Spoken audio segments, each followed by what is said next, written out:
Hello everyone, welcome to my YouTube channel. আজ আমরা class 6 এর ব্লসমস টেক্সট বুকের লেসন 11 পড়ব, দ্য ব্লাইন্ড বয়। এটা একটা কবিতা, লিখেছেন কোলি সিবার। এই কবিতাটা পড়ব এবং তার সাথে সাথে কবিতার যে ডিপার মিনিং, ইনার মিনিং, সেটা আমরা খুব সুন্দরভাবে জেনে নেব। কবিতাটা শুরু করার আগে আমরা কবি সম্পর্কে একটু জেনে নিই। কোলি সিবার 1671 সালের নভেম্বর মাসের 6 তারিখে জন্মগ্রহণ করেন। তিনি একজন ব্রিটিশ নাট্যকার ছিলেন, অভিনয় করতেন এবং তার সাথে সাথে তিনি কবিতাও লিখতেন। তিনি 25টি নাটক লিখেছিলেন এবং অনেক কবিতা লিখেছিলেন। এই বিখ্যাত কবির মৃত্যু হয় 1757 সালের 11ই ডিসেম্বর। আজকে আমরা যে কবিতাটা পড়বো, দ্য ব্লাইন্ড বয়, এই কবিতাটা একটি বালককে নিয়ে, যে দৃষ্টিশক্তিহীন অর্থাৎ অন্ধ, কিন্তু তার দৃষ্টিভঙ্গি খুব ইতিবাচক। সে চায় এই অন্ধত্ব বা তার এই দেখতে না পাওয়া যেন তার জীবনের সুখকে নষ্ট না করে। তাহলে চলো এবার আমরা কবিতাটা পড়তে শুরু করি। O say, what is that thing called light. O say মানে হায়, বলো। হোয়াট ইজ দ্যাট থিং, সেই জিনিসটা কি, কল্ড লাইট, যাকে আলো বলা হয়। হুইচ আই ক্যান নেয়ার এনজয়, যেটা আমি কখনোই উপভোগ করতে পারবো না।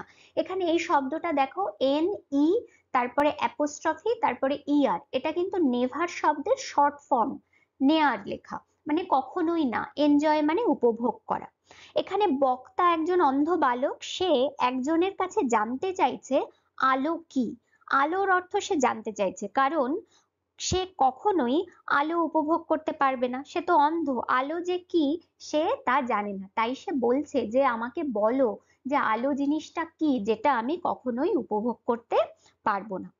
What is the blessing of the sight, oh tell your poor blind boy. দৃষ্টিশক্তি কি, বলো এই বেচারা অন্ধ ছেলেটিকে।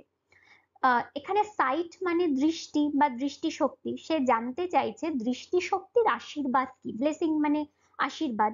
যাদের দৃষ্টিশক্তি আছে তারা আশীর্বাদ প্রাপ্ত, তারা সবকিছু দেখতে পায়, উপভোগ করতে পারে। এখানে অন্ধ বালকটির দৃষ্টিশক্তি নেই, সে জানেই না দৃষ্টিশক্তি থাকলে কি হতে পারে। তাই সে জানতে চাইছে যে এই দৃষ্টিশক্তির আশীর্বাদটা কি, এই বেচারা অন্ধ ছেলেটিকে বলো। পুয়ার মানে বেচারা, ব্লাইন্ড বয় অন্ধ ছেলে। তাহলে ফার্স্ট স্ট্যান্জা পড়ে আমরা বুঝতে পারছি যে অন্ধ বালকটি আলো আর দৃষ্টিশক্তি, এই শব্দ দুটোর অর্থ জানতে চাইছে, কারণ সে আলো আর দৃষ্টিশক্তি থেকে বঞ্চিত। You talk of wondrous things you see, তুমি বলো অদ্ভুত অদ্ভুত সুন্দর জিনিসের কথা যেগুলো তুমি দেখেছো। আমরা ফার্স্ট স্ট্যান্ডাতেই দেখেছি যে অন্ধ ছেলেটি একজনের সঙ্গে কথা বলছে, সেই মানুষটিকে সেই অন্ধ ছেলেটি বলছে যে তুমি অনেক অদ্ভুত অদ্ভুত সুন্দর জিনিসের কথা বলো যেগুলো তুমি দেখেছো।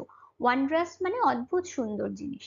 You say the sun shines bright, তুমি বলো যে সূর্য জল করে বা উজ্জ্বল কিরণ দেয়। শাইন্স মানে জল করা, ব্রাইট মানে উজ্জ্বল, মানে সূর্য জল করে বা উজ্জ্বল কিরণ দেয়। তাহলে অন্ধ ছেলেটি জানতে চাইছে তার কাছে, মানে যার সাথে সে কথা বলছে তার কাছে জানতে চাইছে যে তুমি অদ্ভুত সুন্দর সুন্দর জিনিসের কথা বলো যেগুলো তুমি দেখেছো। তুমি বলো যে সূর্য আহ উজ্জ্বল ভাবে কিরণ দেয়। I feel him warm, but how can he then make it day or night? I feel him warm. আমি তার উত্তাপ বা তাপ অনুভব করতে পারি। ফিল মিনিং অনুভব করা, আর ওয়ার্ম মিনিং তাপ বা উষ্ণতা। But how can he then make it day or night, কিন্তু কিভাবে সে দিন বা রাত তৈরি করে। মানে সে যখন সূর্য ওঠে তার তো একটা তাপ থাকে, সেই তাপ অন্ধ ছেলেটি অনুভব করে, কিন্তু সে বুঝতে পারে না। অন্য সবার মতো সে দিন বা রাত কিভাবে হয় সে বুঝতে পারে না। সে শুনেছে সূর্য জল করে, কিন্তু সে সূর্যকে কখনো দেখেনি। সূর্যের তাপ সে অনুভব করেছে, কিন্তু সে বুঝতে পারছে না কিভাবে এই সূর্য দিন বা রাত তৈরি করে। আসলে এই লাইনগুলো একজন অন্ধ মানুষের দিন বা রাতের সাথে অপরিচিতি বর্ণনা করছে। আমাদের যেমন দিন বা রাতের সঙ্গে পরিচয় আছে, তার পরিচয় নেই। দিন বা রাতের সঙ্গে তার অপরিচিতি বর্ণনা করছে এই লাইনগুলো, কারণ তার কাছে সবটাই অন্ধকার, দিনও অন্ধকার রাতও অন্ধকার। দিন সে কি সে তা জানে না, তাই সে বলছে যে কিভাবে সূর্যের উত্তাপ আমি অনুভব করেছি, কিন্তু কিভাবে এটা দিন বা রাত তৈরি করে সেটা আমি বুঝতে পারছি না। My day or night my self I make. অন্ধ শিশুটি এখানে বলছে আমার দিন ও রাত্রি আমি তৈরি করি, মানে অন্ধ শিশুটি নিজেই তার দিন রাত্রি তৈরি করে। whenever I sleep or play, যখন আমি ঘুমোই বা খেলাধুলো করি, স্লিপ মানে ঘুমোনো, খেলাধুলো করা, প্লে মানে খেলাধুলো করা। and could I ever keep awake, এবং আমি যদি সর্বদা জেগে থাকতে পারি, সর্বক্ষণ যদি আমি জেগে থাকতে পারি, with me it were always day, তাহলে আমার কাছে সব সময় দিন।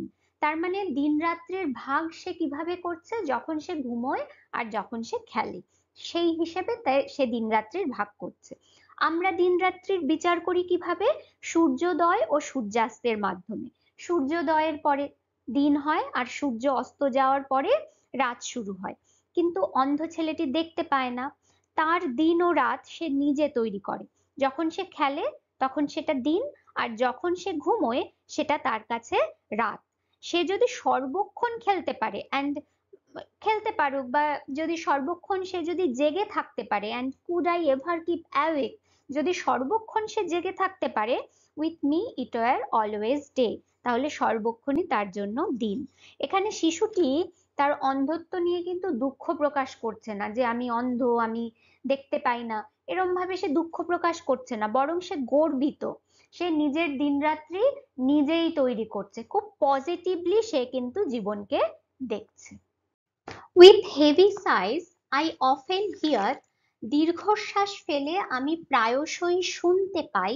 হেভি সাইজ মানে দীর্ঘশ্বাস, অফেন মানে প্রায়শই, হিয়ার মানে শুনতে পাওয়া। দীর্ঘশ্বাস ফেলে আমি প্রায়শই শুনতে পাই, ইউ মোর মাই হ্যাপলেস ও, তুমি বিলাপ করো বা দুঃখ প্রকাশ করো আমার দুর্ভাগ্যের শোকে। মোর্ন মানে দুঃখ করা বা বিলাপ করা, হ্যাপলেস মানে দুর্ভাগ্য, ও মানে দুঃখ। আমরা কবিতার প্রথম থেকেই বুঝতে পারছি যে অন্ধ ছেলেটি একজনের সঙ্গে কথা বলছে, এবং অন্ধ ছেলেটি বলছে যে, যার সাথে কথা বলছে তাকে বলছে যে আমি প্রায়শই শুনতে পাই তুমি দীর্ঘশ্বাস ফেলে আমার এই অন্ধত্ব নিয়ে তুমি দুঃখ প্রকাশ করো, আমার দুর্ভাগ্য নিয়ে তুমি দুঃখ প্রকাশ করো। But sure with patience I can bear a loss I ne'er know, কিন্তু আমি নিশ্চিতভাবে ধৈর্যের সাথে সহ্য করতে পারবো সেই ক্ষতি যা আমি কখনোই জানি না। শিওর মানে নিশ্চিত, পেশেন্স মানে ধৈর্য, বিয়ার মানে সহ্য করা, লস মানে ক্ষতি, নেয়ার নেভারের শর্ট ফর্ম, নেয়ার নো মানে কখনোই জানি না। তার মানে আমি নিশ্চিতভাবে সহ্য করতে পারবো ধৈর্যের সাথে সেই ক্ষতি যা আমি কখনো জানিই না বা বুঝিই না। অন্ধ ছেলেটি বলছে তার এই যে দৃষ্টিশক্তিহীনতা এটা একটা ক্ষতি, এবং সে সেটা সহ্য করে নেবে, কারণ সে জানেই না দৃষ্টিশক্তি থাকাটা কি। সে কোনোদিন আলো দেখেনি, আর যা সে কোনোদিন দেখেনি তা যে একটা ক্ষতি সেটা সে মানে না। তাই সে বলছে যে সে নিশ্চিতভাবেই ধৈর্যের সাথে সহ্য করতে পারবে সেই ক্ষতিটা যেটা সে জানেই না। এটাও কিন্তু জীবনকে ইতিবাচক দৃষ্টিতে দেখার একটা দিক। Then let not what I cannot have my cheer of mind destroy, যা আমি কোনোদিন পাবো না তা যেন আমার মনের আনন্দকে ধ্বংস না করে। চেয়ার মিনিং আনন্দ, মাইন্ড মানে মন, ডিস্ট্রয় মানে ধ্বংস। অন্ধ ছেলেটি জানে তার দৃষ্টিশক্তি নেই, কিন্তু সে যদি সবসময় ভাবে তার দৃষ্টিশক্তি থাকলে ভালো হতো, যা সম্ভব নয়, তাহলে সে জীবনে দুঃখই শুধু পাবে। তাই সে বলছে যে যে জিনিস সে কখনোই পাবে না তা যেন তার মনের আনন্দকে ধ্বংস না করতে দেয়। Whilst thus I sing I am a king although a poor blind boy, এইভাবেই আমি গান গাই তখন আমি রাজা, যদিও আমি একজন বেচারা অন্ধ ছেলে। আসলে ছেলেটা বলতে চাইছে যে সে অন্ধ, কিন্তু সে রাজার মতন জীবন যাপন করতে চায়, রাজার মতো জীবনকে উপভোগ করতে চায়। whilst thus I sing I am a king, যতক্ষণ আমি গান গাই আমি রাজা। although a poor blind boy, যদিও আমি একজন বেচারা অন্ধ ছেলে। সে জানে সে অন্ধ, কিন্তু সে চায় রাজার মতন যেন জীবনকে সে উপভোগ করতে পারে। তার এই প্রতিবন্ধকতা, তার এই দৃষ্টিশক্তিহীনতা যেন তার জীবনকে নষ্ট করতে না দেয়। তাহলে এখানেও আমরা দেখতে পাচ্ছি যে ছেলেটি অন্ধ, কিন্তু জীবনের প্রত্যেকটা ধাপে সে কিন্তু জীবনকে খুব ইতিবাচক দিক থেকে দেখছে, সে জীবনকে উপভোগ করছে, সে কিন্তু তার অন্ধত্ব নিয়ে কখনোই দুঃখ করছে না বা বিলাপ করছে না। এই কবিতাটা কিন্তু আমাদেরকেও ভীষণভাবে ইন্সপায়ার করে, যে কিভাবে মানুষের প্রতিবন্ধকতা অনেক সময় মানুষকে হারিয়ে দেয়, কিন্তু এখানে একটা অন্ধ ছেলে এই প্রতিবন্ধকতাকেই তার নিজের শক্তি বানিয়ে ফেলছে এবং জীবনকে রাজার মতন উপভোগ করতে চাইছে। আশা করি কবিতাটা তোমাদের ভালো লেগেছে। ডেসক্রিপশন বক্সে ক্লাস 6 রিলেটেড অন্যান্য চ্যাপ্টারের লিঙ্ক তোমরা পেয়ে যাবে। Thanks for watching.